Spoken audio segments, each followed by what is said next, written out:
Hello! Magandang araw, magandang buhay, magandang 2025.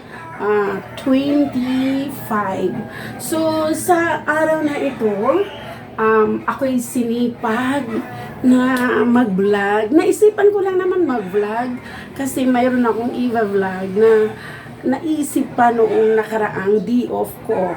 So, sa araw na ito, isi-share ko sa inyo kung paano magluto ng homemade condensed milk. Kasi napakamahal talaga ng condensed milk ngayon. Talagang medyo parang nakakatamad na gumawa ng mga salad-salad dahil nga sa sobrang mahal ng mga bilihin.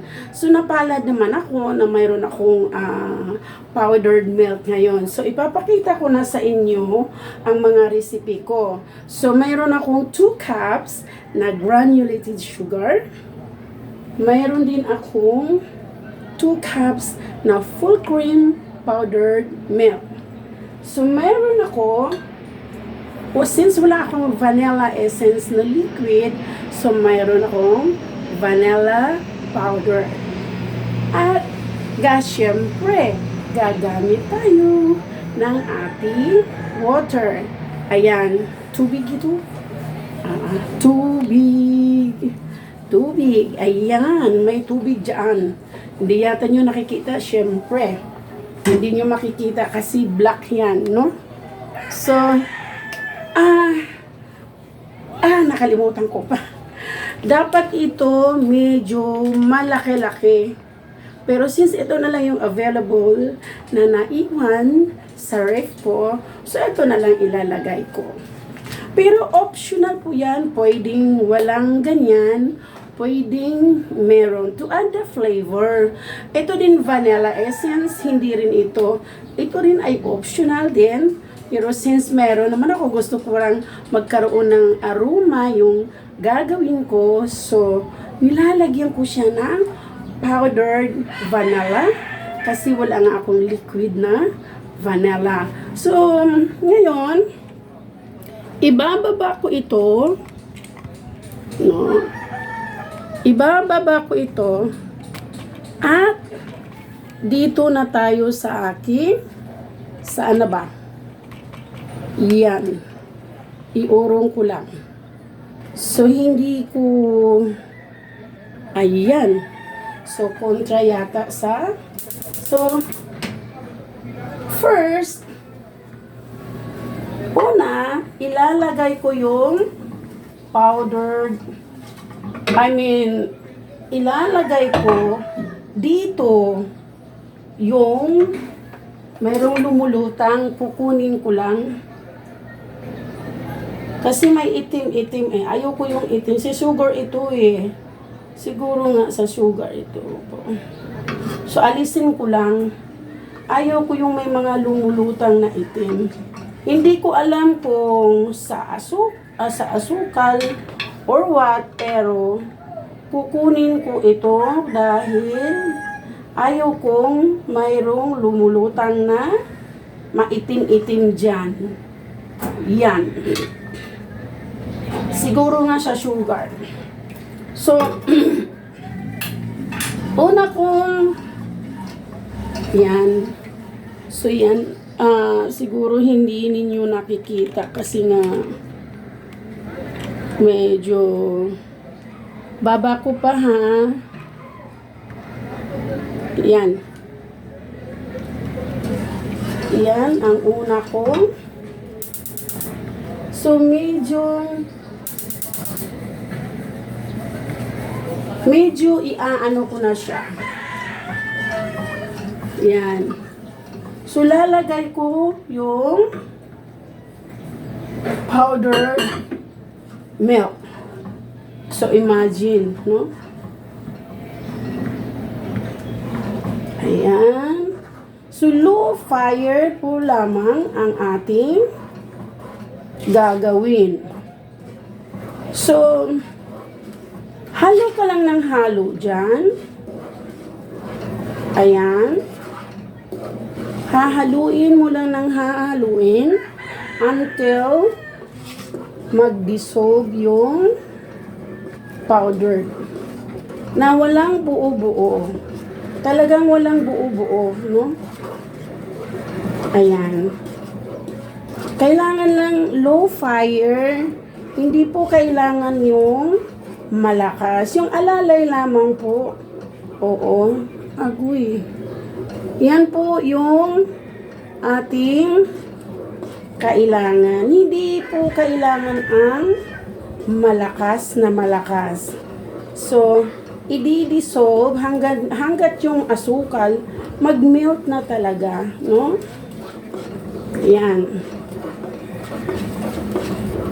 Ayan.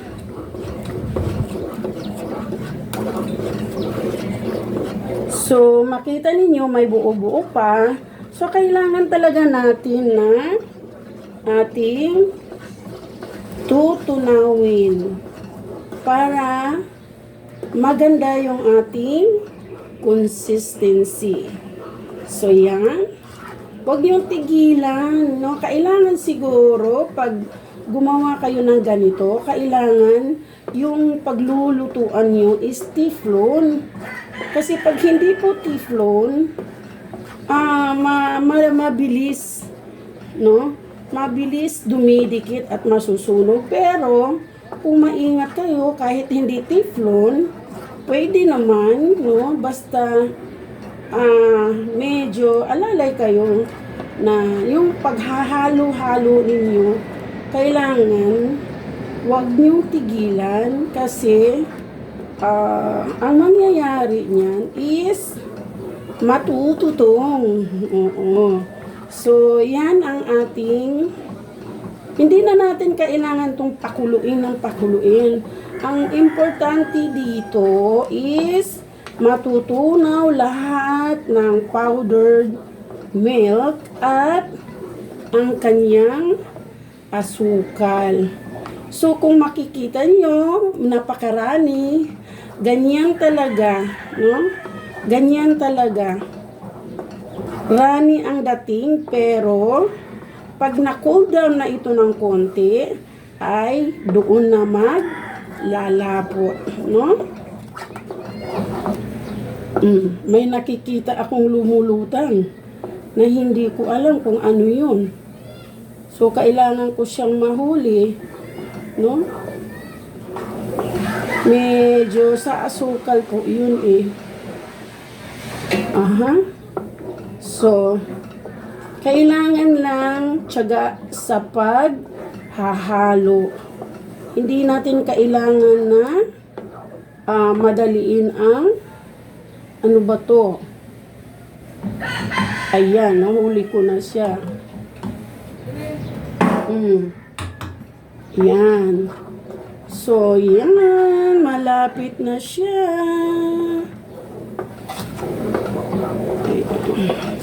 Kailangan lang kasi dito talaga magtiyaga ka.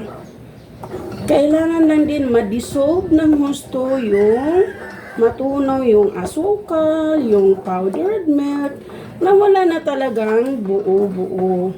Kasi pag may buo-buo, medyo hindi smooth, no?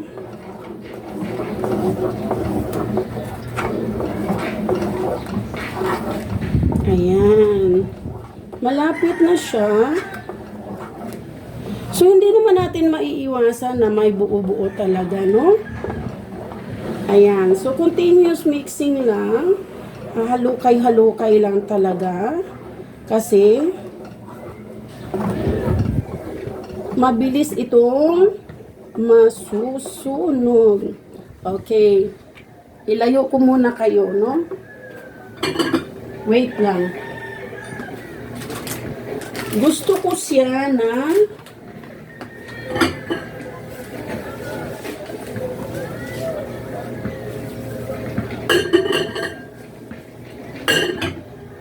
yan, gusto natin.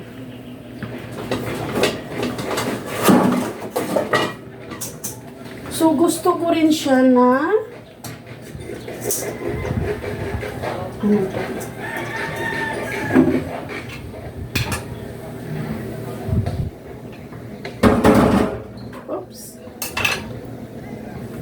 Okay.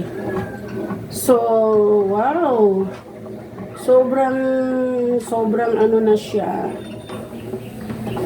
Sobrang lapot na. So, kailangan ko siyang salain kasi nga, kapag hindi ko siya sinala, hindi mo maiiwasan na may buo-buo pa sa powdered milk. Hindi natin maiwasan talaga. No? Kaya ako gumawa ng ganito dahil next time, kaya ako gumawa ng ano kasi napakamahal ng ating homemade, no? So ito na po, ilalagay ko na po yung ating vanilla essence na powdered.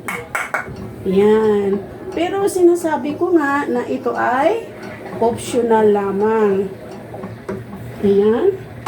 So, since na-dissolve na, maglalagay ako ng butter para magiging smooth ang dating ng ating condensed milk. So, tunawin lang natin. Ano? Malapit na siyang matunaw. Alam nyo, next, kasi, mayroon akong dito na hindi ko nagagawa yung aking salad. So, gagawin ko na next day off ko sa Sunday. So, Sunday, uuwi na ako dito. Maggawa na ako ng ito yung piniprepare kong condensed kasi, magdi-day-off ako ng Sunday, Monday, Tuesday. So, Merkulis, bukas, ako naman ay gagawin naman sa aking trabaho. So, look, as you can see, nung nilagyan ko na siya ng butter, nagkakaroon na siya ng talagang, hindi kailangan na maraming butter, para pang smooth lang naman ang butter, no? Ngayon, pwede naman to na walang butter. Optional ang butter, optional ang vanilla essence. Kaya, pwedeng wala yung dalawa. Pero ako kasi, invento ko lang to, no? Ilalagyan kong vanilla essence at saka butter para yung kulay, 'di ba? Yung kulay nung mo is mukhang yellow. Okay. Kita nyo? Runny po ito, no, talaga. Pero pag nag-cool down na po ito, ay na siya. Yung para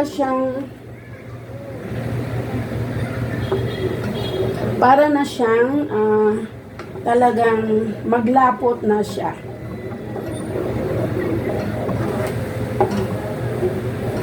Yan, malapit na siya. Wala na talaga siyang buo-buo. Pero don't worry kasi isa-save ko ito. No, para talaga mawala yung kanyang. Alright. So, ganito yung parang tingin nyo running. Pero pag nag-cool down na ng konti ito, mga best, ay talagang maglalapot na ito na matatawag mo na talaga. Di ba yung mga usually na condensed milk? Yan. So, wala ka nang makitang buo-buo at natutunaw na rin yung ating butter. Okay. So, ngayon, malapit na, sasalain ko ito para talaga, ayan.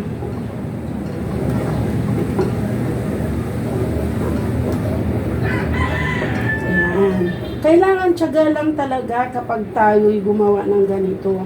So, wag tayong mag-aalala kasi, ayan. So, ang gagawin ko ngayon, saan mainit, no? Nasaan ba yung pot holder ko? Kunin ko muna.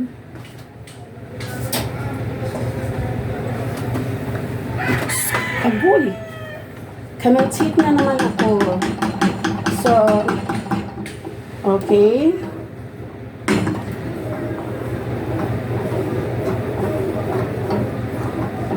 Kailangan mabilis ang kamay mo. Kasi kapag hindi mabilis, magbubuo-buo agad siya. So, gagawin natin, sasave natin dito. Yan, para talaga maalis yung kanyang. Ayan. Diyan na siya. So, kita mo guys, oh. Marami talagang, mayroon talagang hindi natutunaw, pero hindi naman natin maiiwasan yan. No? So, look, oh. Mayroon talaga siyang, mayroon talagang naiiwan. Kaya ko siya, ayun. So, hindi ko alam kung bakit may mga itim-itim siya. So, siguro, i-cool down lang natin ng konti, no? Bago natin ilalagay sa buti. So, ayan. So, kukunin ko talaga tong mga itim-itim, no? Parang hindi ko prepared na magkaroon ng itim-itim. So, siguro sa asukal ito, hindi ko alam kung yung asukal ko napapasukan ng mga langgam. Kasi over naman to ang dami nila. Pero hindi ko nahahalata to, ha. Hindi ko to nahahalata doon sa asukal. Dito na lang nakikita ko na may ganito pala yun. Pero inaalis ko lang, don't worry, madali lang naman ito. So, naalis ko na siya. Ayan po ang ating finished product. So, i-cool down natin ito ng konti para lamang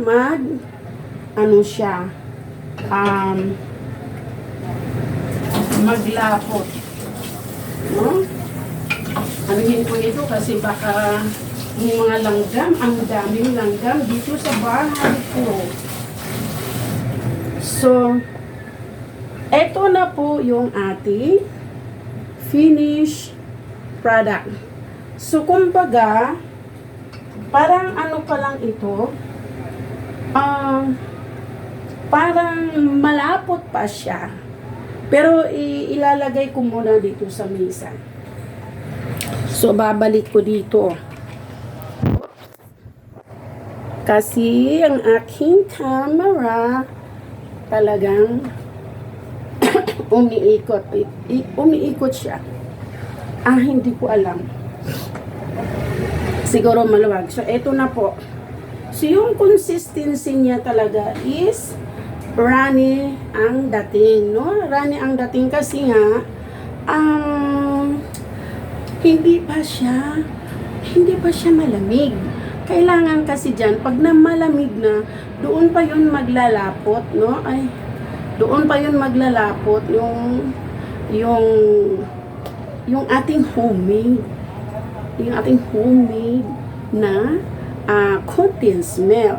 So, pag nalapot na yan, para na talaga siyang condensed na nabili natin sa mga leading supermarket, no? So, may nakahanda na ako dito na mga buti. So, could you imagine, hindi ko alam kung ilang buti ang aabutin nito. So, kasi nakabili ako ng pouch na ganito. This is, so, ano ba ito? Ilang gram? Hindi ko alam. 545 gram. Baka naman, Alaska. So, eto siguro mga yung isang can o siguro may sobra lang ng konti. Pero, itong ginawa ko, baka magiging dalawang kasi ito malalaki na to eh. Pero mga best, be sure na yung buti ninyo, ito kasi mga nilalagyan na ng kaong, hiningi ko lang. Be sure talaga, hindi ko lang inalis yung mga level. Kasi okay lang yan, no? Wala namang problema dyan. Ang gagawin ninyo mga best, is sterilize ninyo, no? Kasi pag ini-sterilize ninyo, hindi, ayun, ang amoy niya is kaong. Ito, wala naman siyang amoy. No? So, be sure na, hindi ko rin alam kung ito. Be sure na i-sterilize ninyo para hindi masira agad. Para yung bacteria doon sa bote, at least, namamatay siya. No? Kailangan kasi ma-sterilize talaga pag mga ganun na mga ginagawa natin. Kahit na ano pa tayo, kailangan i-sterilize talaga. So, ngayon, try na natin kasi mayroon akong ano dito. Mayroon akong funnel. So, try natin kung ilan ang aabutin nito. So, lalapit ko kayo para malaman ninyo. So, okay. So, see? Parang ano na talaga ha? Parang ano na siya. So, ilalagay natin. Kailangan gumamit kayo ng yung imbudo kung tawagin. No? Ayan. Siguro kung mga isang, hindi ko alam kung, ayan. So siguro mapupuno to. Try natin. Sa susunod gagawa din ako. Wala lang kasi akong asukal. Alright, eksakto lang. Wow, eksakto lang.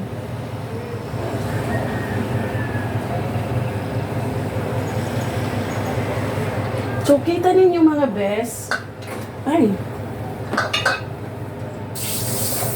Kailangan kong ibabad kaagad.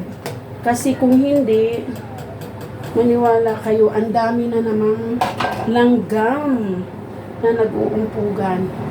So, papakita ko na ilan. So, ito, 907 grams. Ito is 545 grams. No, as you can see, 5. Hindi ko alam kung makikita talaga ninyo yung pinaka ano. Ayan. So, siguro makikita ninyo yan. Yan, 545 gram. So, isang timplahan lang to. Ito, 900. Buti na lang hindi ko inalis tong level kasi nakikita ko dito 907 gram. Could you imagine?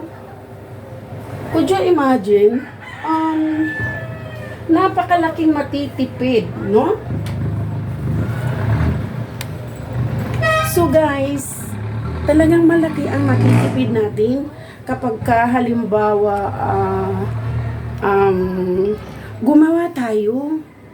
Kailangan natin maging maging wise na nanay. Kasi sa panahon ito, kailangan natin talaga magiging wise.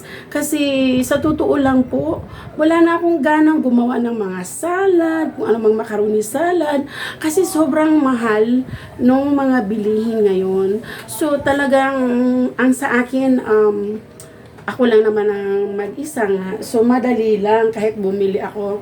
Pero mga best, kung maramihan at marami ang mga sa buong pamilya ninyo, siguro sa 2 kilo na gagawin ninyo, sakto na to. So, gaano lang yun? No, bibili ka lang ng powdered full cream. So, ang gagawin mo lang, asukal. Kung gagawa kayo ng 8 cups, no, halimbawa, 1 kilo talaga, no, 1 kilong full cream powdered. So, 8 cups din yung 8 cups na full cream powder, 8 cups na sugar, 4 cups na tubig. Yun lang. Ang puhunan mo doon is Talagang yung sugar lang at saka yung powder. Pero, napakadami naman yung magagawa ninyo. Hindi kagaya na bibili ka talaga, sobrang mahal talaga mga best. No, nakakatamad ng gumawa ngayon ng mga, ako nga kaya ayaw ko na mag-vlog kasi sobrang mahal na talaga. O wala naman sanang problema kasi kinakain naman natin. Kaya lang kasi kailangan maging wise tayo sa pagbabudget ng ating pera. So, ang ano ko lang talaga is, mga best, ang tips ko lang is bibili lang kayo ng needs ninyo talaga. Yung over wants ninyo, siguro pag-iipunan kung may sobra, no? Saka na lang kung ano yung gusto mong bibilhin, mabibili mo, pero kailangan pag-ipunan mo talaga. Yun yung sinasabi natin na always buy our needs over wants kasi hindi naman natin kailangan talaga na bili ng bili, no? Kahit hindi na natin kailangan. Ngayon kung gusto nyo bumili ng mga bagong damit, kailangan lang yan sa pagsasahod ninyo, bukudan na ninyo yan kahit pa kunti-kunti, no? Kasi sobra na talaga, parang ako ayaw ko naman grocery, pero hindi naman pwedeng hindi ka mang grocery kasi kailangan mo rin bumili ng kape, kailangan ng asukal, sabon, etc. So, kung ako sa inyo mga best, ito na gawin ninyo, gumawa na kayo ng homemade, napakadali lang talaga. At alam mo pa kung ano yung talagang mga ingredients na malinis na check mo, no? So, again, mga best, maging wise na tayo. Mga nanay na tayo eh. Although wala naman akong anak, nag-iisa lang. Pero, yung mga malaking family, yan ang gawin ninyo. Matutunan dapat ninyo to kung paano maggawa ng homemade. Ha? Kasi pag gumawa ka, tsak, nakakatipid ka. So, don't worry kasi lahat ng mga resepeng ito, isusulat ko ito sa bandang dulo ng video ito.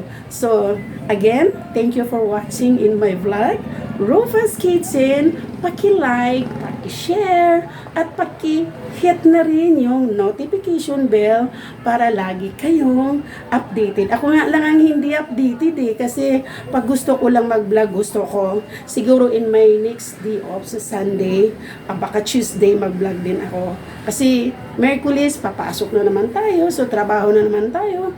Wala naman tayong gagawin kung hindi trabaho, day off, kung ano lang magagawa sa bahay, yun lang po. Kaya thank you for watching. Bye-bye!